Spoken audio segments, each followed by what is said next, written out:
Cause I did say fuck the moderator. We back. Okay. We back again. Wait, TJ, does TJ have a second bomb? Does TJ have a bomb? No bomb. Okay. All right, yo, tribe. We definitely want to thank y'all for tuning into the second part of our Blackity Black. This is the second or third part. I forget. All right, to be honest, this is technically the third part. This is technically the third part. Part 3, right? All right, this is the third part. This is technically the third part. 3. Okay, this is Sweet of the Juice. All right. We cut it short last time. We had a lot more to talk about. So we hope that y'all enjoy the second part that we put together in the episode for y'all. We take some time to discuss like some really cool moments in Black history. And that's kind of where we're picking this one up from. Okay, so please enjoy the episode. Tribe, we love you. Thank you for tuning into Sophisticatedly Ratchet, where we bring you the real in a world of fake. What else we got? Happy Black History Month.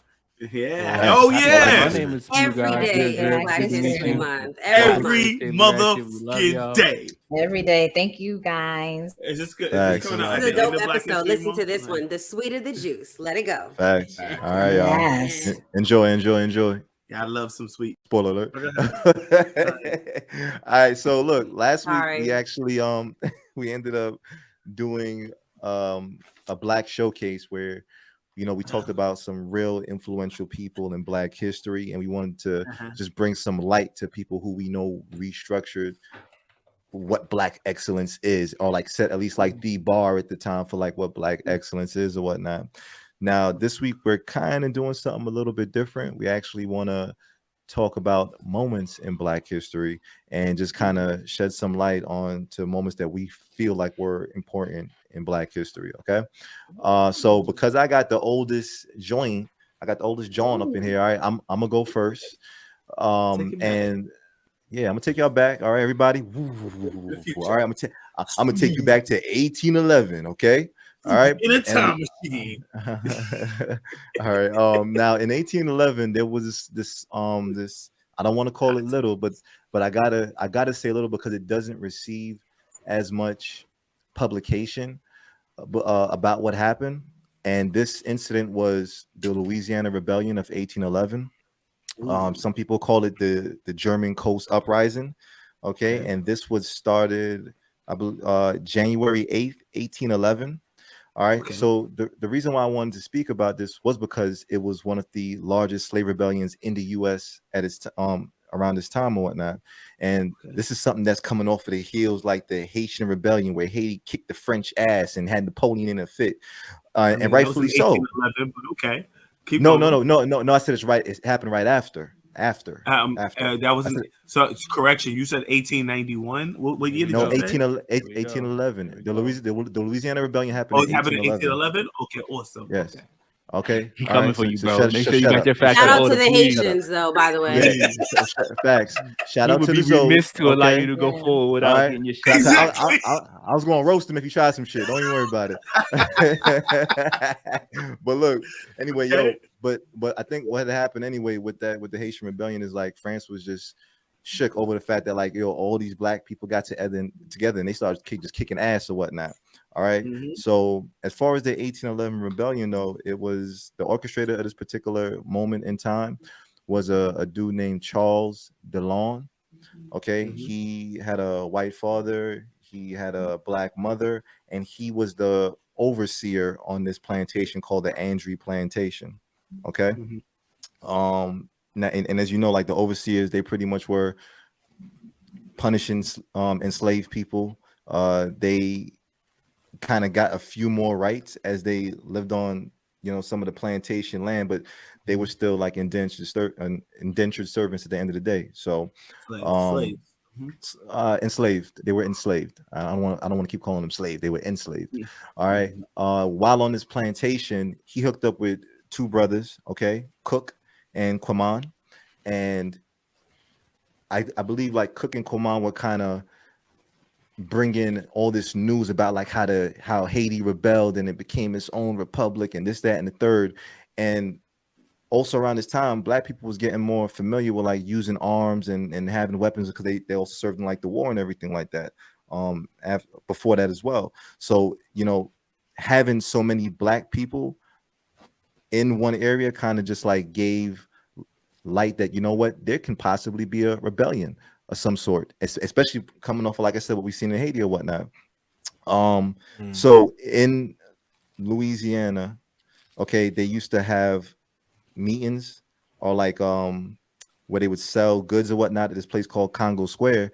And what would happen is like Cook, Quamon, and Charles, they used to pretty much be around those meetings in Congo Square and they would pretty much try to just like give information to black folks, because that was like the one place that black people can congregate to share goods and information and whatnot. So they made sure they started speaking to other black folks about the fact that, yo, look, we're gonna rebel against this plantation. We're gonna show them that, you know, we're not no punks or whatever the case is, and we have to, you know, tell them that we don't enjoy slavery. We have to rise up against the the whites.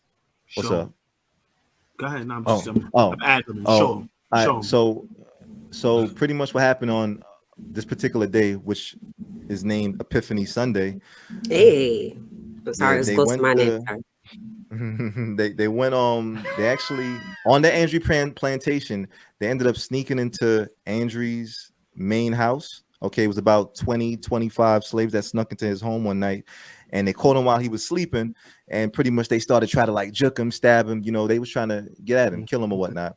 Juke him. Andrew, yeah, I mean that's the Jamaican term for me at least, but yeah, but he ended up getting away though. I don't know how he escaped 20 or 25 slaves or whatnot trying to kill him, but he ended up like, you know, getting away. He actually jumped on a boat and was able to like sail, I guess, across the Mississippi or something.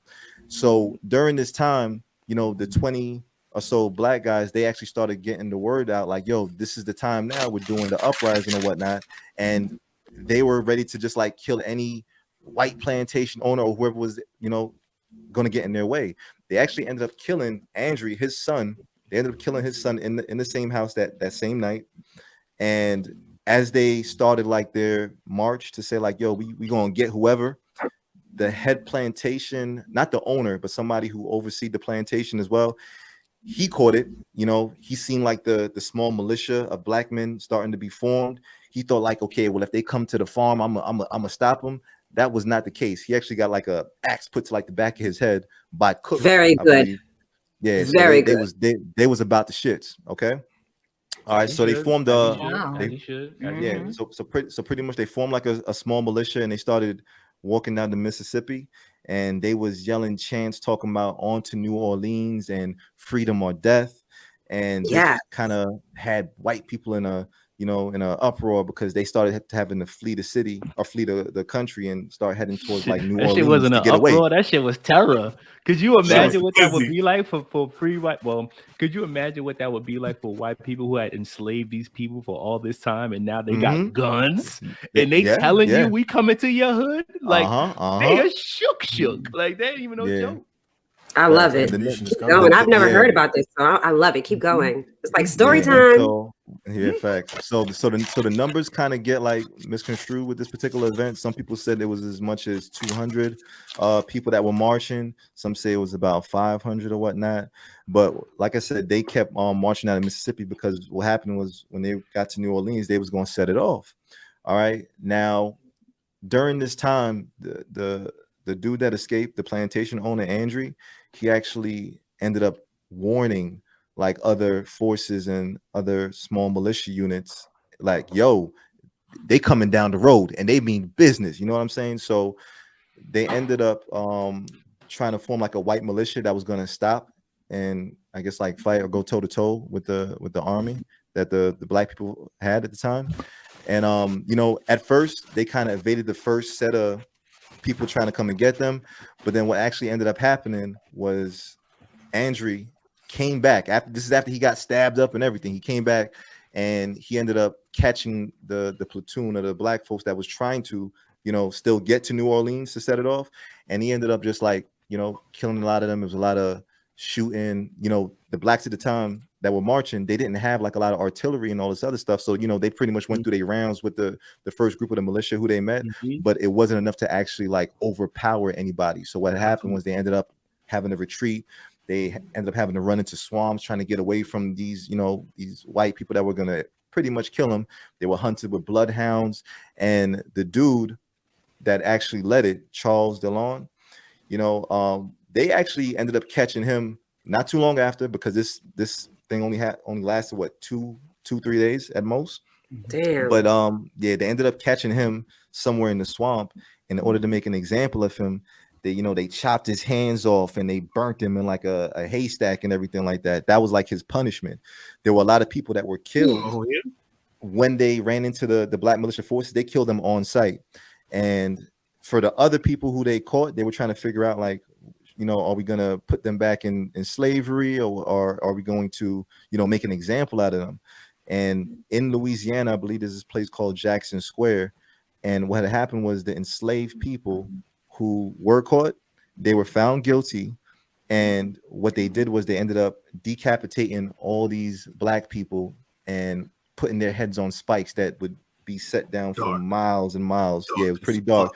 And they wanted to set an example to say, like, this is what happens when you try to rebel against us. You niggas can't do that to us. So, right. And pretty much the reason why I chose this moment in Black history was because I believe that sometimes there are not enough stories shared about, like, how and when enslaved African Americans try to rebel against slavery. I feel like if I'm not a killer, but don't push me was a person or a moment, like, this would actually be it. And I feel like this story needs to be told because this is something that just shows how upset Black people were with slavery, and they had enough. You know what I'm saying? So yeah, I just wanted to point that out as like one of my moments, because I feel like, yeah, that's like when you reach a breaking point, and I'm remiss that they haven't reached a breaking point years ago, when slavery first started. But you see, I plugged that. It's nice. But yeah, but like I said, that's it's okay. I did it. But yeah, that's the moment that I wanted to point out. Okay. Nice. Yo, I want to piggyback on that, bro. I think that's really amazing that you pointed out that rebellions did occur in our past, and it wasn't like we don't talk about it that often. Well, it's not that we don't talk about it that often. I never heard of this one. Well, it's not a lot that even happened. Yeah. I mean, you have Nat Turner. Nat Turner had a way more influential rebellion. There were a lot of rebellions, but what I just want to drive home is that there's no complacency with that condition. At no point were Black people ever complacent with being enslaved.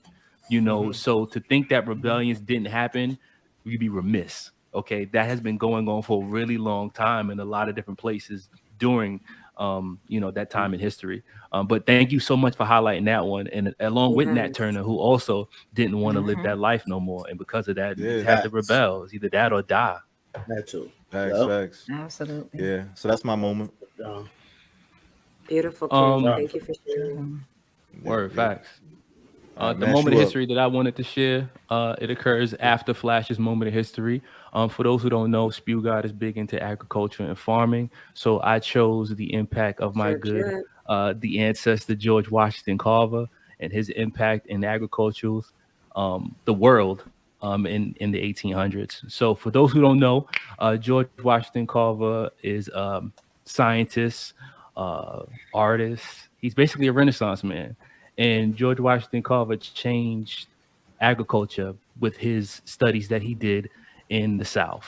So he was born into slavery, very young. Him and his mother and his sister were kidnapped. And when the slave masters who owned him sent, I don't know what they would call him, I'd say a bounty hunter to go find him, they only found George. They didn't find his mother or his sister. So he lost his mother and his sister at a young age and was brought back to the slave masters who owned him. They taught him how to read and write. When he learned how to read and write, he was also a sickly kid. So he spent more time inside, and he became more familiar with plants and growing food and things of that nature. So he became the plant doctor because he learned so much about it. He was fascinated by nature. So he would teach other people in the neighborhood and community that he lived in how to grow food and how to take care of plants. His slave master understood that he had a talent and he was really gifted. So they sent him away to school. They sent him 10 miles away. He had to go walk a 10-mile journey to get education at this school. From there, he got educated and he became a local legend where, they would come to him for information about what he knew because he was so smart. He was reached out to by Booker T. Washington. I'm not sure if you guys know who Booker T. Washington is, but Booker T. Washington is an influential character, influential icon in our legacy as Black people. So he founded an abolitionist, sir, an abolitionist. He's an abolitionist. For sure. Yes, he abolitionist, is. Yes, I said it right. Sure. Abolitionist. Abolitionist. I said abolitionist. Abolitionist. Okay. It would be remiss if Flash didn't correct you. You know he would be the one to let you know that you fucked that up. Definitely. No, I did. I said abolitionist, nigga. I know what I said he did. I said he would be the one to correct him. Oh, of course. Yeah. So at that time, what's my man? My man Booker T. Washington reached out to George Washington Carver. He said, "Yo, I want you to come work with me at this university." He said, "I got this university. It's the first African-American university in this country. I want you to come here and I want you to work with us." He said, "I want you to teach our people how to get out of our economic condition." And that's what he did. He dedicated his life to Tuskegee, right? So George Washington Carver goes to Tuskegee and he sets out a mission to help our farming industry. And what he does is he institutes what's called crop rotations. So in the South, in the farming industry, cotton was the primary source, right? But what cotton does, it depletes the soil of its nutrition. So what George Washington Carver implemented was rotating crops. And he suggested that one year you plant cotton, another year you plant peanuts, because peanuts are high in nitrogen, and nitrogen gives it back to the soil. That's what you need in order to make a compost heap. You need nitrogen and you need carbon, and those two things create life, microorganisms. That's what he implemented. So by doing so, peanuts became a primary product that farmers would produce. And they're like, we got all these fucking peanuts. What are we going to do with all of these peanuts? So he went to go meditate on it. So George Washington Carver, he goes to the local forestry. He goes to talk to the ancestor, and he reaches out. He says, "Can you help me with this?" He said, "No, I can't help you with this." He said, "It's too big of a task. You need to focus on a small task." He said, "Well, can you help me understand the peanut?" He says, "Yeah, I can help you with that. That sounds like something you can handle." So in that conversation that he had, he wound up coming up with 300 plus ideas on ways to use peanuts. Right. Nice. So it's not just George Washington Carver is known for making peanut butter. You know, he came up with the method and approach to use it in a constructive, realistic kind of way. You could use it to make paint. You could use also not even just peanuts, but also sweet potatoes and other just root vegetables that would allow the soil to become more fertile. So I wanted to share that information with you all if you weren't aware of George Washington Carver's input. That's how he helped farmers in the South get their crops back in order and revitalize that industry so they can actually make some profits, because he was a humanitarian. He was there for his people, not just his people, but all people, black and white people. That's what was really dope about George Washington Carver. He didn't have any family, so his life was dedicated to humanitarian activities. So that's dope. Would you consider that a movement right there? For sure. George Washington Carver? For sure, 100%. What kind of movement would you say? It was like an agricultural movement? For sure. Because at that point in time, that was their main resource for making money. There was no black businesses outside of making cotton. Like there was nothing for us, you know, and it was impoverished conditions for us because all we had was that trade. Cotton wasn't even our industry, it was theirs. Exactly. But that was our skill set. That was what we knew how to do well. And that's why this is such a monumentous movement, because he allowed that transition to move along in a better way for black people. Yeah. I love that. Thank you for sharing that, Mash. Very deep. I have a question for you. How did you know that he went into like the forest to like meditate and he got those answers from the ancestors? Because I think that is really powerful that we were so connected, because that was the same thing for Harriet Tubman too. And that spoke volumes for me, because we get to be connected to what created us or what's connected to us, like the ancestors or whatever. So where'd you get that from? Because it was depicted in the movie for her. Was there a movie about George Washington Carver? So in researching this episode, because I want to make sure I brought as much facts as possible, I watched a couple of YouTube videos, and the last YouTube video that I watched was comments from people who actually knew him, like who could document their experience by, you know, knowing what it was like to be around George Washington Carver. And they shared that story that he shared with them. And one really amazing thing about George Washington Carver is that he didn't have any kids, right? So he mentored so many people while he was at Tuskegee, teaching them how to grow food. Like people would reach out to him, so they would send him letters, and he would read the letters at night and dream on it. And then when he would wake up in the morning, he would have answers for those questions that the people would send him in the mail. That's so deep. Yeah, so they would call him father, and he would respond calling them his children, you know, because that was his purpose. That was what he lived for. And he died working at Tuskegee. He didn't do anything else. He also had opportunities to work with Henry Ford because Henry Ford at that time made Ford product vehicles. And Henry Ford would come visit George Washington Carver to get knowledge from him. You know, Henry Ford liked George Washington Carver so much that in his older age, as he was, you know, unable to walk into his apartment, Henry Ford had them build an elevator for him, so that on his campus in Tuskegee, there's an elevator there because he looked out for him like that. That's how much he fucked with him. But yeah, I'm complete. If y'all complete, that's my man George. That's fire. That's fire, Karen. Thank you. That was beautiful. So I'm gonna go next. What was your time frame, Mash? Oh, I'm here. I'm rocking and rolling. No. What was your time frame of what you just shared about George Washington? Oh, my Carver? bad. Thought I had to cut off time. My fault. Nah, it ain't about you, King. It ain't about you. It's not about you. I misunderstood. I would be remiss if I didn't think it was about me. My bad. Who else? Oh my God, you are already at 7 points right now. Now we at 8. It was at 18. Now you added that one. Cut him off. Cut him off. Cut him off. Got food, bro. You lucky I'm eating. Out of control. He's out of control. So what was the time frame again? Sorry. 1896. Okay. Well, I'm gonna take it all the way to 2009 now because I feel like. Yeah, everybody get back in the time machine. Get back in the time machine. Hot tub We're time back in the sophisticated ratchet time machine. I'm taking you guys back to 2009, and I'm sharing a moment that was important to me as a Black woman, as a Black person. So in 2009, Barack Hussein Obama became the 44th president of the United States of America. And gotta clap for my man. That's definitely an accolade. Facts. It is an accolade. And I know a lot of people and a lot of Black people are like, oh, he didn't do anything for Black people and da-da-da-da. But to me, it was a real accomplishment for us to have a Black president, period. I don't care that he's half white. Factual leader of the country, a Black man. That was a fact. That was a Correct. statement. We saw him. That was the symbol. You know what I mean? Like Superman, but you know what I mean? Minus the cape. That was Barack. But no, I agree. And so exactly to your point, Boogie, the reference for that is the Black Panther movie. Like, it's hard for our kids to see themselves in a role when they haven't seen that. So if you don't see your people playing Superman and Batman and Spider-Man, but you see the Black Panther and you're like, oh, I can do that. I feel like Obama did that too for our little boys and little girls that were Black. And you know, like young senators, young people looking to get into politics, just business in general. I feel like he was just good energy just to see live, like, living proof that it can be done. But anyway, sorry, I didn't even interrupt. I don't mean to cut you off, TJ, but just to add, also older people. My grandma was touched so deeply when Barack Obama became president. My grandma 92. She 92, so she lived through so much, you know. So even like kids can appreciate it, but even more so for older people.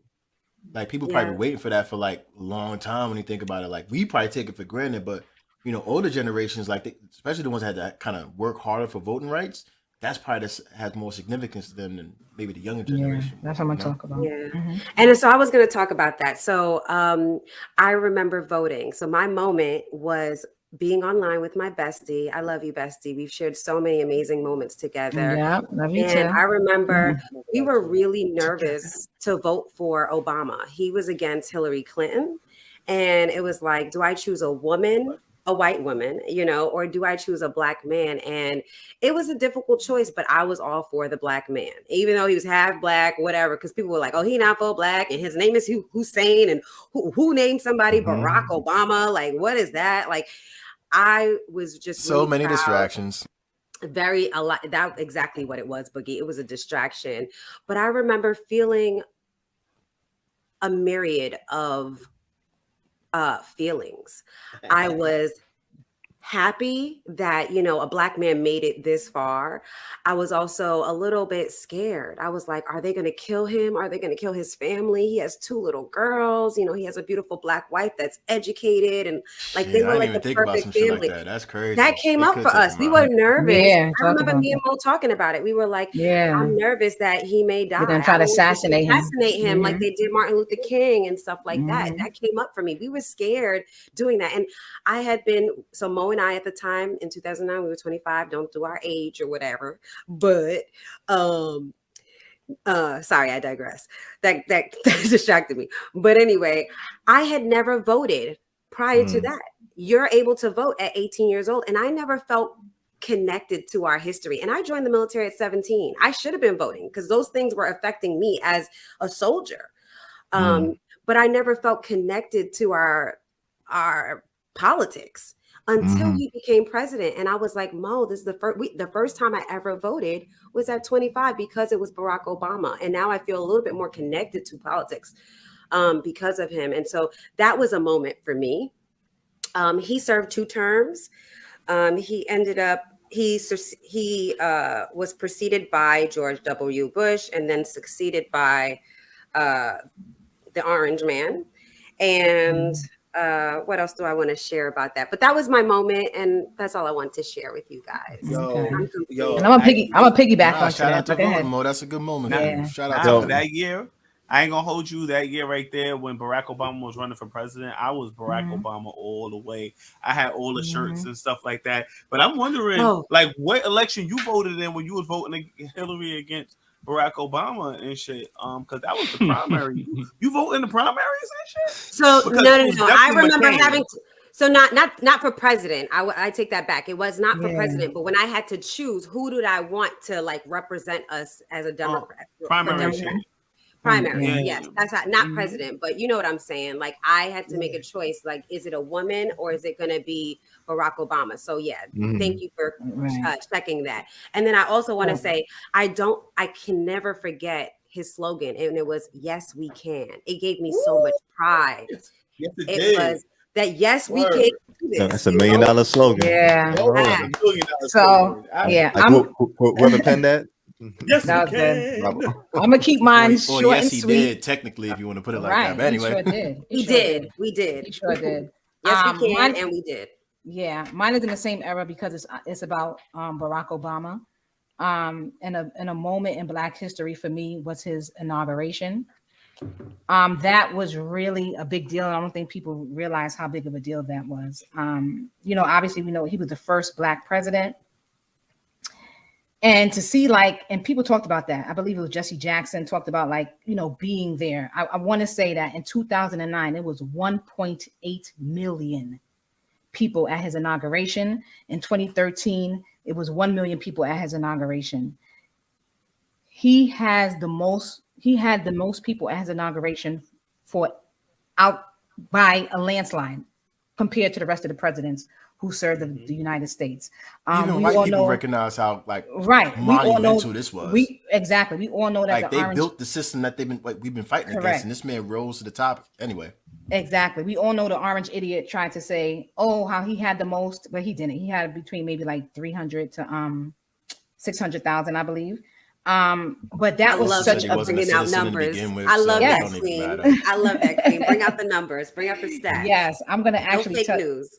Oh no fake. I mean, news it's with that guy. It's like he tried to argue his own citizenship, like he wasn't even a citizen. So it's like I don't even exactly. It's said that he had about 300 to 600,000. The orange guy, and that's why I want to talk about it because it's like even within his presidency, like you couldn't even get off Barack Obama's dick.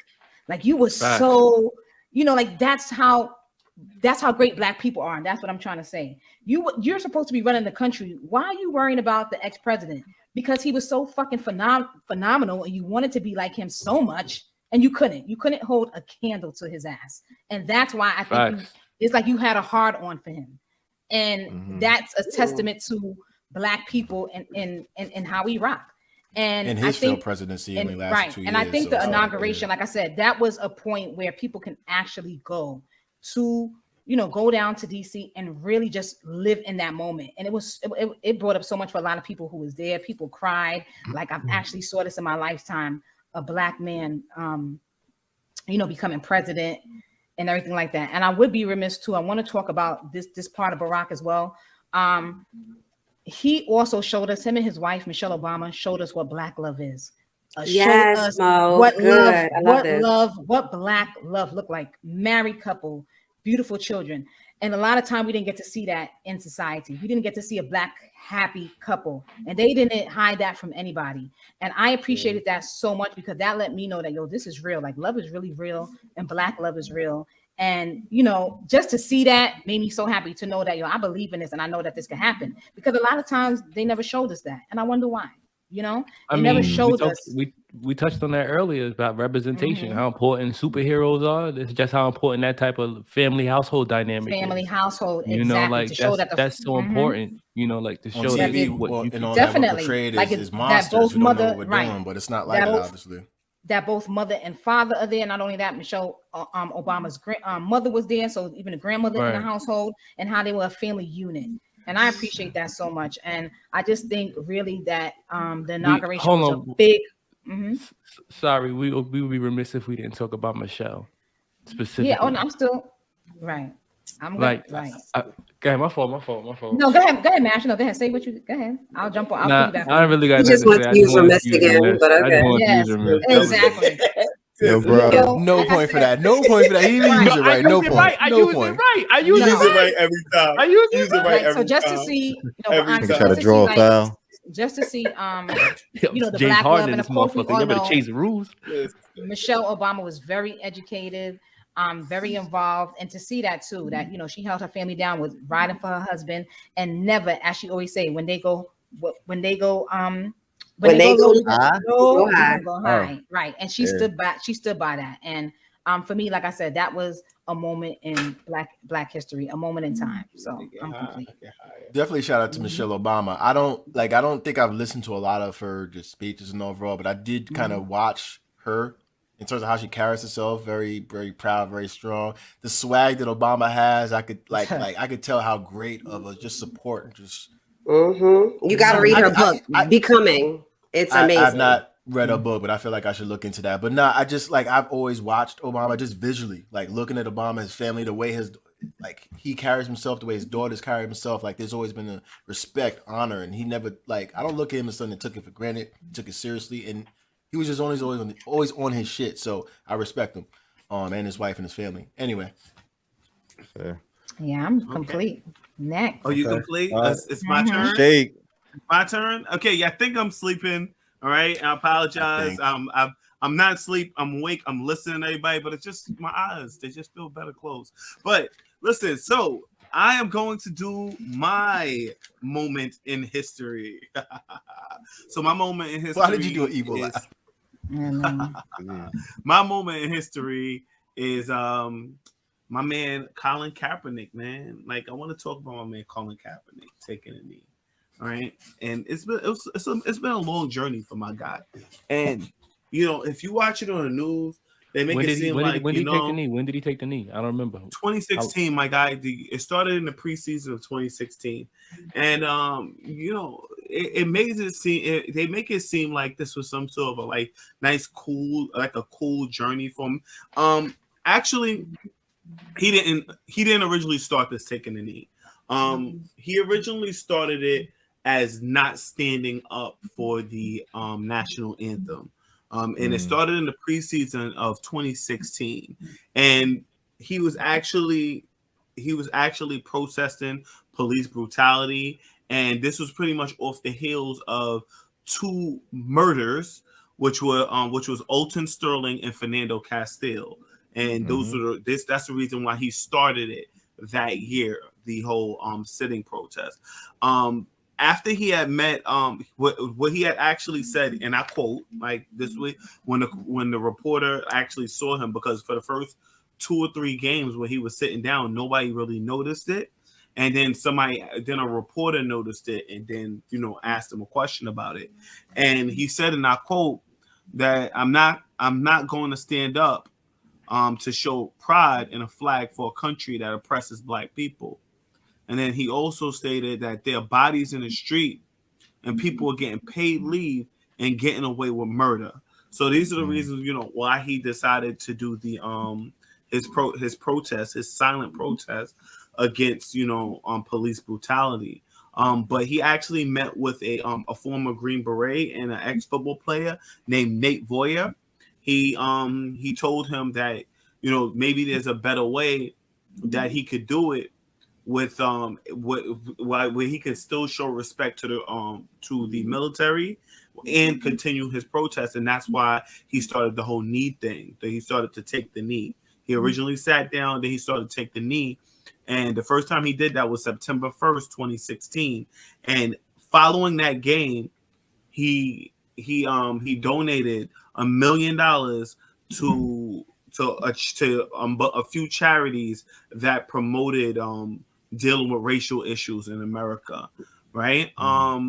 So I don't know if you know, but after 2016, Colin Kaepernick pretty much lost his job, right?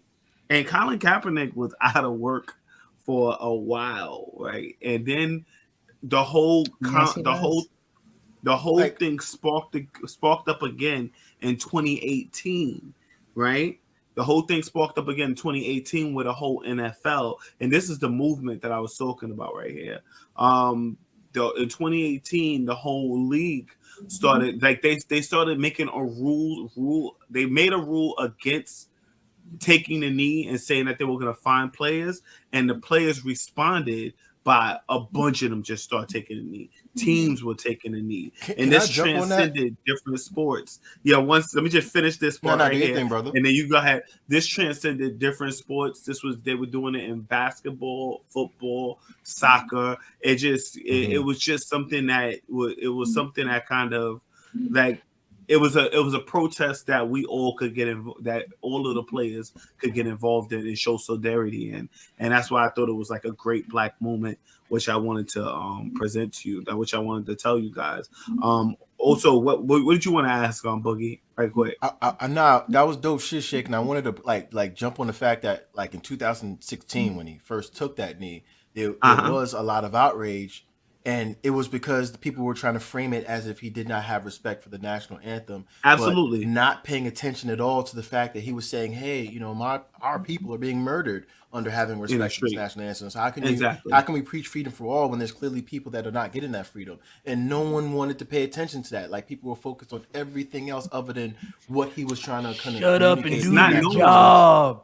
Shut up and do your job. And it's like, you can't have it both ways where you have someone pretending to kind of be equal to it when it's like, he don't believe in it. So, it was fascinating to see how people just distracted from what he was just trying to communicate. Exactly. And it was a non-violent form of protest. I need to be very clear. He wasn't preaching any sort of hate. He wasn't preaching any sort of disrespect for any sort of organizations or people. He was simply saying, hey, we're being murdered. This is just my stance on showing a non-violent protest. You know what I'm trying to mean, but he wasn't. He meant no harm. The amount of outrage it caused was like it. And thank you for bringing that up, Boogie, because it would be remiss not to bring up the amount of outrage that it caused. You're never gonna catch him. And how they strayed away from the I know. How they strayed away. Not like that. I'm gonna have to remiss this shit. I'm gonna have to remiss this bitch all the way through. There's a cool down period. There's a cool down period for a reason. Until they change it. Like that man definitely took an L in terms of him just taking the knee. And I feel like that, to this day, I feel like he should. I can't speak for the NFL and policy procedures, but I do feel like the way the NFL handled him could have been handled better. Can we end it though? Shay, can you say what happened in the end? Like he ended up winning a lawsuit against the NFL. In the end, he did. Well, did he win a lawsuit? Okay. Yes, he did. Maybe, and he can't talk about it. Okay. He cannot talk about the amount that they settled for. They settled. Remember, his passion is playing football, and that was like he didn't want to sacrifice that to do the protest. Like that's why he did that non-violent version of it. I'm sorry. Go ahead, Shay. No, right now. So when you was gonna say how it finished, I was gonna say right now. Colin Kaepernick is doing Nike commercials and stuff like that now. But he had a whole long journey. It wasn't a smooth journey between him taking the knee and him being recognized the way he is now. It was like this was like this struggle was going on for him for about 4 years. He was out of a job, ridiculed, isolated. Nobody was fucking with him. Like people wouldn't show support for him, even though they kind of understood what he was doing. Years. You know what I mean? It was that was That tough. they shut him down. They wouldn't hire him. And the thing is, this is a Super Bowl quality quarterback. The motherfucker took his team to the Super Bowl twice, and they wouldn't hire him, which is ridiculous. Shit! And you know what's crazy? Like I know I'm jumping forward in time, but like the protests that took place when the pandemic hit, it's like now it's like at that time that's when people started to see like his approach. That's when y'all should have listened. That's when that motherfucker should have listened. Because now with the death that happened that year. Now they looting. You know what I'm saying? we not taking the knee this time. That's why that moment was so important, because it's like we tried to be nice. Mash, what you have to say, bro?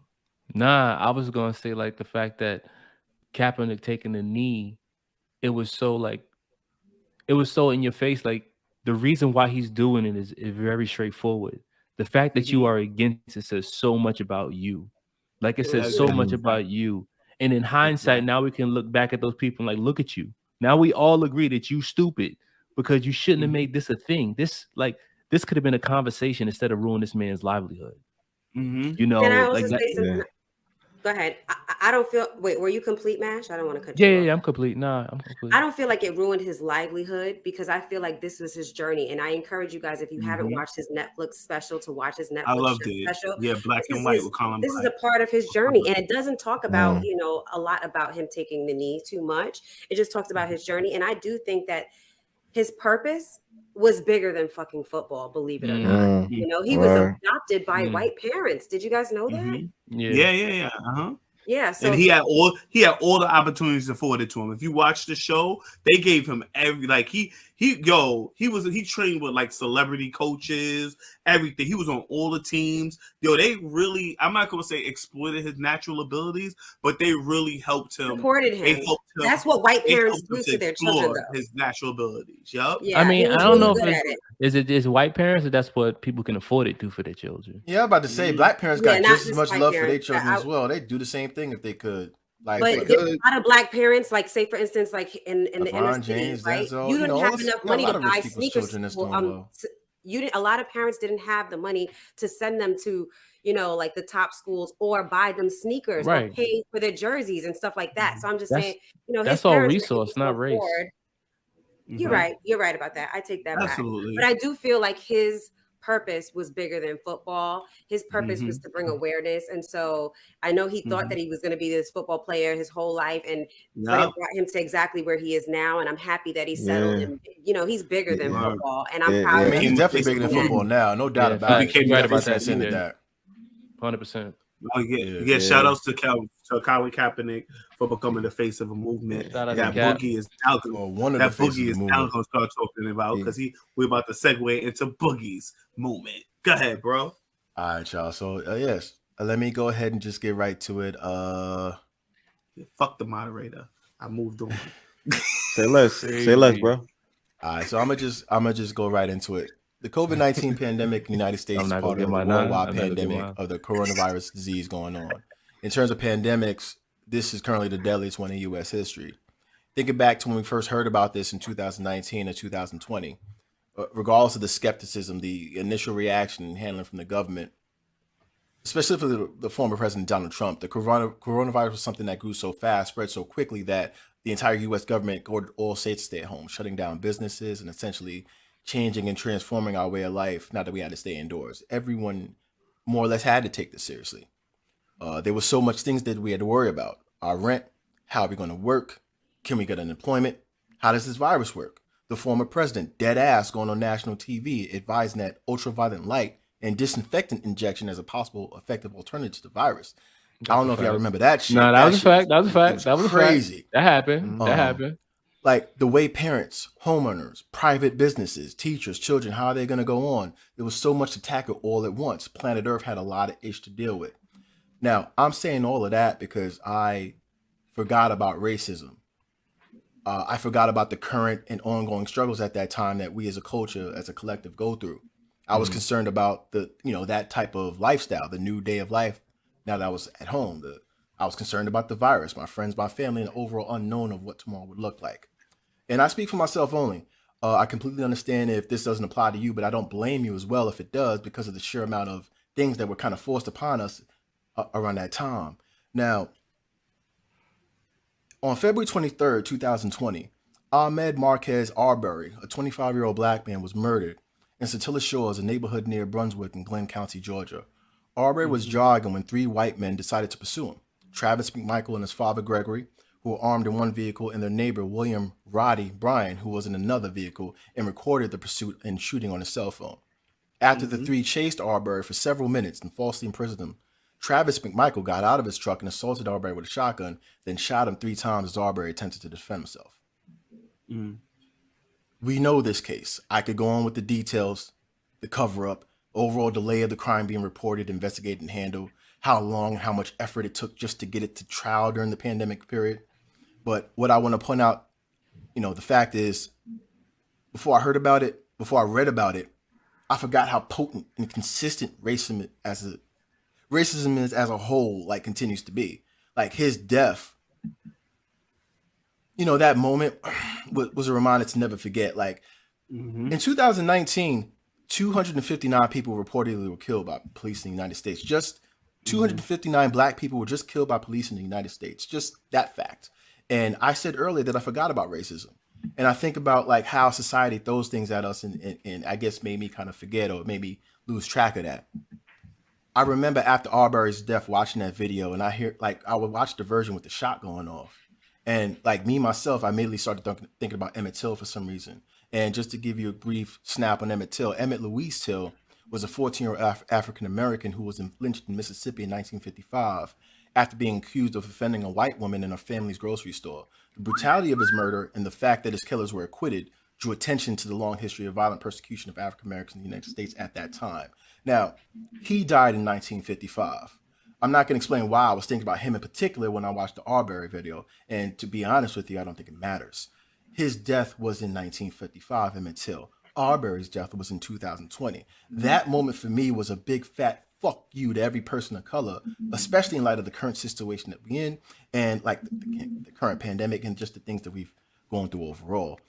I say that again because of the fact that it's a pattern you can see. Like, it was a very easy, clear, easy to understand message, regardless of black doctor, black judge, black president or no, pandemic or no, world shutdown or no, racism, that energy, that mindset, that same mindset that was probably present back in 1955, Emmett Till is alive and well in 2020. Now, I have some names that I want to kind of give off and just show you some things. Eric Gardner, his death, July 7th, 2014. Michael Brown, his death, August 9th, 2014. Tamir Rice, his death, November 22nd, 2014. Philando Castile, his death, July 16th, 2016. Breonna Taylor, her death, March 20th, 2020. George Floyd, his death, May 25th, 2020.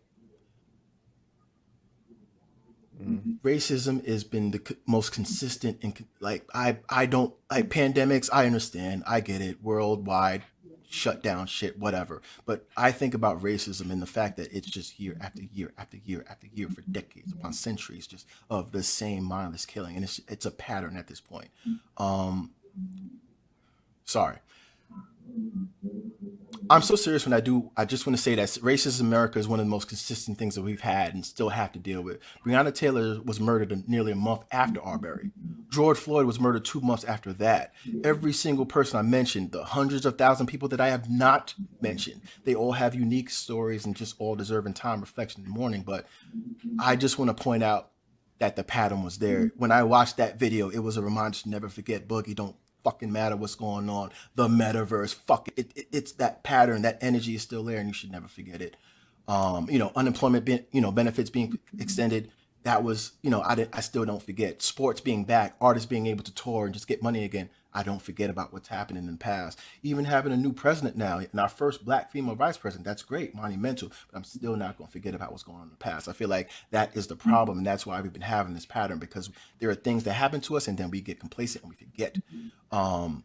So yeah, that was my moment. And I say that to also say that, in terms of the actions I've been trying to show since that moment, it's just in my own way trying to, like, really show love to like my brothers and sisters in terms of like really, like when I say having no beef with people, you know, especially people of color, I really mean that. Like I don't have issues with people, and I've realized how society has kind of made it to make me have issues with people when they're really not there. Got no issue to be looking at a brother or sister in the street like an enemy when it's like there's so many, like hundreds of generations of examples why this should never be the case. And I feel like again that video was just a reminder to me to never forget and to just keep that energy and mindset going forward of never forgetting.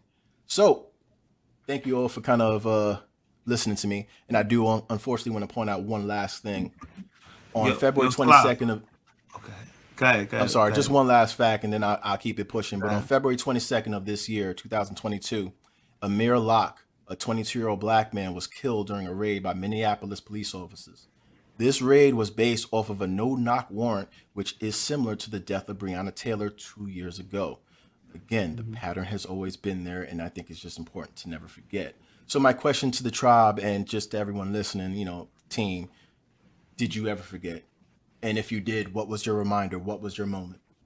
I didn't forget, but I wanna because you can't forget. If you black in America, you gotta remember. You know what I'm saying? Because these are the type of conversations you have to have with your children.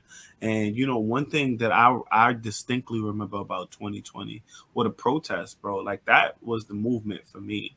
Was the protest is the fact that we protested in all 50 states that year within those first 2 months. I felt at that moment I felt so proud to be. I mean, besides all the looting and the carrying on, the craziness that was going on. Nah, fuck that. Co-sign now. I'm with you, bro. I'm proud of that shit. I'm proud niggas tore down and I'm glad niggas tore down. Before we start commenting on that, I think we all need to agree that the looting, quote unquote, was so nuanced and very. Remember, there were both sides trying to play it in terms of promoting images. Absolutely. So don't talk about the slave rebellion. We just talked about the slave rebellion. We talked about it like there are specific kind of things I'd like to point out. Like I remember there were some police stations that were kind of perked down. I feel like those were appropriate. Yo, ain't no rules. I remember the police being in fear, bro. They had to put blockades in front of the police station because they didn't know where the fucking next protest was going. But remember, you had some police officers just going by and dressing up as regular people, civilians, and trashing regular businesses, making it look like they were civilians. There were people that did blackface. White people that did blackface went out and committed crimes, and you know you can Google that and see it. Like people were doing that in an attempt to make it look like black people were doing the looting. That's why I think it's important to kind of understand how nuanced it was. It wasn't just black people were actually looting. White people were trying to make it look like niggas was definitely stealing and shit. Like we was. I'm not saying that they were, but it wasn't all righteous. Niggas definitely got a monster code for that. I ain't gonna hold you. I ain't gonna hold you. Niggas definitely in Soho, quote them on clear. I ain't gonna lie to you. All kinds of shit. You guys. Real. But anyway, I will say. I just want to say. I want to say something really. I want to say something really quick on that. Is that moment was big for me too. It was my moment in that what you just shared because you shared a lot, but that moment. Specifically for me was the George Floyd thing where we were all sitting at home. Nobody was working. Nobody was doing anything. So we were like, we had to watch what was going on at the time. Exactly. And for me, it didn't really hit me because I mean, we kept seeing it. It happened so often. It was like, oh, another guy got shot by the cops. Another guy got, abused and he died or whatever. But it really didn't hit me until I think I saw Tamika D. Mallory talk about, Breonna Taylor as her sister. And I started to think to myself, like, George Floyd could have been any one of you guys. And Breonna Taylor could have been me and Mo. You know what I mean? And so instead of seeing these people as like strangers, but because they're black, I have to see you as my brother and I have to see you as my sister. And I want to ride for you because I hope that you would ride for me had this injustice happened to me. And so now that's the way that I see it now because of that moment for me. And I just want to complete with that. So I'm done. I mean, I just want to also be clear when we talk about George Floyd, don't get me wrong, the whole world saw that, but I think we need to be very clear on what the world saw. The world saw a man that was handcuffed. Pretty much with a foot on his neck. This was a torture. This was a brutality. This was not like, and they were found guilty. A crazy black man shooting a bunch of kids or holding up a girl's shoes. No, nothing of the sort. Regardless of what the crime was, because I understand it's a counterfeit bill. Give a fuck. He was subdued and he was handcuffed. And I feel like the world just watching this, like, yo, like remember, I don't know if everyone remembers those details. They put the camera on the dude, Chauvin, I believe, and he looked at the camera and was like, yo, you're on TV, and he still kept going. I feel like that was a kind of symbol to the world that there was a complete disconnect. Something was fucking wrong here for something like that to just go on in broad day. Pandemic, Arbury after that, so many black people that were just unjustly murdered, and it was just have that on broad TV. That was like, yeah, that shit hurt. That shit hurt. I just want to throw in this one no little human should caveat go out about like it. that. White, black, green, whatever. No one should go out like that. One caveat about this whole instance that was really interesting for me was that the riots occurred in the heat of COVID. Like in the heat of COVID, right? And when this happened for me, I thought to myself, oh damn, all these spirits is going to die because of COVID. But nah, it's bigger than COVID, bro. Like it was bigger than COVID. And that's what fucked me up, because I was like, I expected mad people to be sick and dead because of COVID, but nah, COVID did not stop people from hitting the streets. It did not stop people from voicing how they feel about this outrage. I went to my first protest during that year. I was masked up, but that did not stop the show 100%. I was gonna, I mean, I was prepared and I kept my distance, but it did. I want to kind of talk about that because it was COVID, and I think we all got to see the George Floyd situation and everything go down. I was gonna say, me and TJ, we went to like a protest, and it was kind of around, I want to say it was around Juneteenth, I want to say. And we, and just to see the collaborative of everyone coming together, and I think it was because, like you said, we're in a protest, so you kind of have the time now to really, and I think that's what hit everybody because everybody saw it. We were all in one central location, meaning kind of in a sense on the lockdown. So to see that, I think it resonated with so many people. And it was like, yo, like this, first of all, it's been unacceptable. But and remember, Arbury's case wasn't exactly brought to trial. Like his shit was still kind of developing in terms of people finding out what the fuck happened going on. So there was so much things going on where then, like for that moment, for everyone to see that in terms of everything else going on, pandemic, the previous black deaths, etc., that was just the straw that broke the camel's back worldwide. That was an L that every took. Yo, during the protest, wait, you don't agree that's an L? I feel like during the protest, I know I had this one shorty I used to talk to. She said she was in a protest and they took a knee for 8 minutes and 46 seconds. Like she said, she was sitting there like, yo, in the moment as she was sitting there taking a knee for 8 minutes and 46 seconds, how much that shit hurt her knee, because she was down there for so fucking long, son. That shit is a long time to be on somebody's fucking neck. It's a long time to be on your knees, bro. And for him to be on someone's neck for that amount of time, son, it's crazy. That's one of the most heartless crimes I've ever seen in my life. No child's ever seen that, and he put like that shit was on broad day, not secretive. He wasn't trying to hide it. My man was right there. What's up? And again, I feel like again the fuck up to that, even seeing how the police responded afterwards in terms of taking care of the body, there were just so much inaccuracies, just ways it could have been handled better. And the world saw it. The world saw how mishandled this man's life was being treated. So I feel like that was like that. It just helped the cause for alarm. Everyone just had to get urgent on that. God forbid you in that situation. And it's like, this is another thing I know that we don't talk about, but like, had he survived, he was in cuffs. Y'all know where he was going, right? Prison. And we know prison ain't exactly heaven. Like right now with the pandemic, like it's a I don't say wild jungle, but it's not safe for people in there as well. So even though he died, it's like, even if he lived, if the police would have taken him back, I still feel like he would have been having a similar treatment. We just wouldn't have seen it. We'll never know. But anyway, we never know. But I just remember that, like, again, like we talk about his death, and I do agree that, we should definitely stop the killings, but I also think that we should also look at the prison systems and how these killings are taking place. Remember, they're trying to arrest us and put us in that box. So I do feel like we need to remember to keep attacking that box, because prison is not helpful. Remember, if they'd have put Floyd in prison, not saying that it would have been worse than him being dead, but I don't think it would have been the best thing for him still. You know what I mean? Yeah. Just saying, prison is still bad in terms of.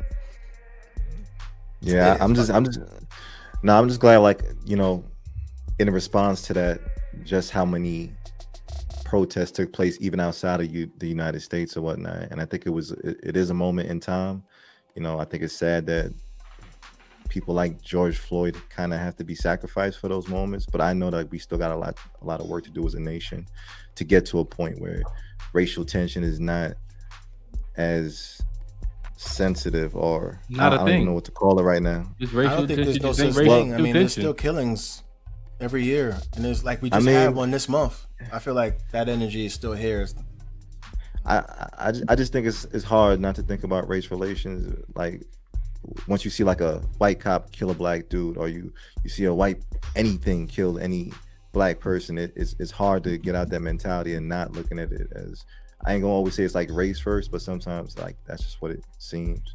So I don't know. Every year it's the same thing. We got one this year similar to Breonna Taylor 2 years prior. I mean, it's the pattern's there. I feel like it's not even about the feeling, it's just seeing the patterns. You have so much years of history to look at how many people have died and just seeing how they died, and patterns there. Yeah. It sucks, but that's what it is. That's what makes me feel like racism won't be going away, because it's just, no matter how we feel, what we saying, that pattern is there. Yeah, I agree. I don't think it's going nowhere. But yo, we can definitely wrap this up. I'm staying positive too. I just don't think racism going away anytime soon. No time soon. I feel like I try to stay positive for my brothers and sisters, but I can't stay positive in front of the people that's being racist. That's just me. Fair. But yo, Tribe, we thank y'all for listening to this wonderful Blackly Black episode of Sophisticatedly Ratchet. Okay, this one's a long one. Yeah, this is going to be a 2-part episode. I'm just letting y'all know that from now, because this shit's long. Yo, TJ, can you like bring us out, please? Of course. Thank you, Chop, for listening to another episode of Sophisticatedly Ratchet. If you don't know you Sophisticatedly Ratchet, do you code switch? If you code switch, you are Sophisticatedly Ratchet. You can follow us on IG. That's the best way to keep in contact with us. We're at So Ratchet Podcast. We're also on YouTube if you want to see us visually on YouTube at So Ratchet Podcast. Look at this smile. Look at this. Come on. We're also on TikTok at So Ratchet Podcast as well. We're going to start putting out more content there. And on Twitter, we're at So Ratchet Pod. You can listen to us wherever you listen to podcasts, wherever you hear podcasts. My favorite is Spotify. Your favorite might be Google Podcasts, Apple Podcasts, iHeartRadio. Mine is iHeartRadio. What else? Pandora. Just Google us, baby. We Googleable. Just Google us, baby. Just out here. Get us on any platform. We have new episodes. Bust that booty hole. Shut up. We have new episodes coming out every Wednesday. We on OnlyFans? Wednesday. I don't know. We on OnlyFans? We on OnlyFans? Yo, I'm about to be when some chicks. No, we don't. Some chicks was she wants my HSD, nigga. I'm about to start this OnlyFans. Word up. Sophisticatedly Ratchet style. All right, TJ. Let me just push this out real quick. We'd be remiss if we didn't tell a total score, because I really think that out there. Can she finish? Can she finish? So disrespectful. Yes, she can. Yes, she can. You can listen to us every Wednesday. New episodes come out, and we also have a live episode that we do every first Wednesday of every new month. So March, first Wednesday of March. Make sure you check us out. We're going to be on YouTube, and you can find our link in our website or on IG.